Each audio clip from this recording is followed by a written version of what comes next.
The next morning, our destination was Sandakphu. We started our journey from Tumling and halted at Garibas.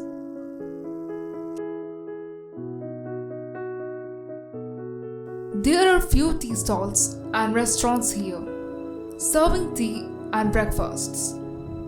We had our breakfast there in one of the restaurants.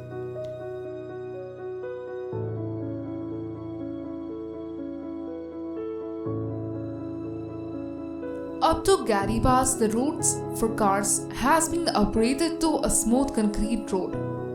But the road after Garibas, all the way up to Sandakphu, is boulder filled and bumpy.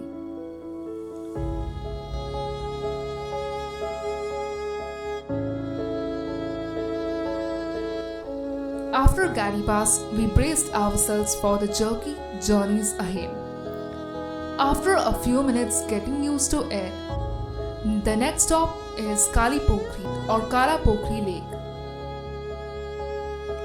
The name in the local language means black water body. The small muddy lake looks blackish, especially in winter, and it never freezes.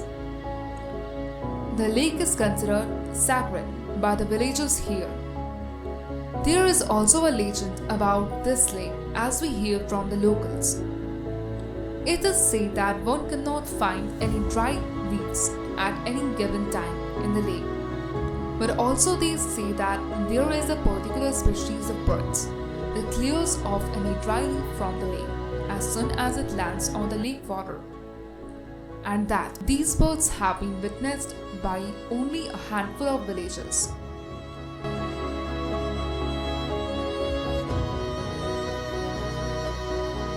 After spending some time at Kalipokhri, we again took our seats in the car and resumed our journey.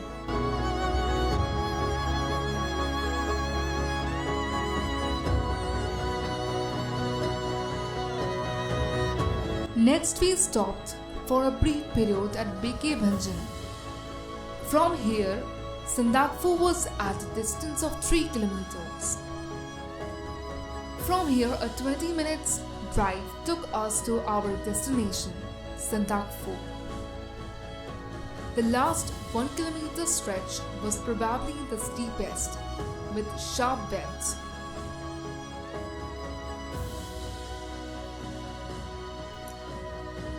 Finally, we reached Sandakphu around 1 p.m. Here we stayed in the GTA Trekkers hut.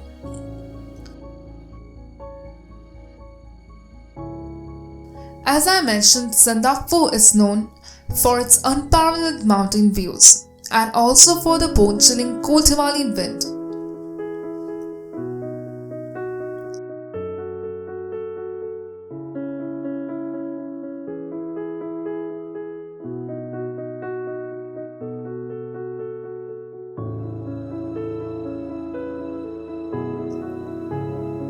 That day we were unable to witness the sunset view of the great Kanchenjunga, as the whole landscape was covered with clouds.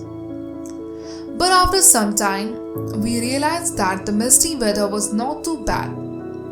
It gave the landscape an aesthetic view among the pine forests. That night it started raining heavily. We were literally shivering under our heavy double blankets, but we were happy inside. Heavy rain at night often paves the way for a clear and sunny morning the next day. And what more can you ask for when in Sandakphu than a clear sky with view of the mighty Himalayan peaks in Nepal, India, Bhutan and Tibet.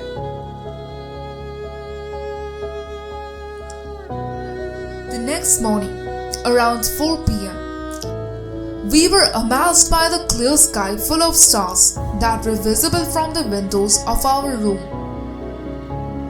We walked up to the open space at the viewpoint to witness one of the most beautiful mountain views in the world. Gradually, light replaced darkness, and we were astonished. The world's famous Sleeping Buddha formation comprising Kanchenjunga and other Himalayan peaks lay before us, a sight that remains in your mind for a lifetime. The arrangement of the peaks from the distance looks like a human figure sleeping on his back, his nose pointing at the sky above. After sunrise, we were also able to view the peaks of Mount Everest too, nestled between two other peaks, Lhotse and Makalu. But after some time, gradually the clouds engulfed the view of the great mountains. The wind blowing on the top was so cold, our hands almost froze.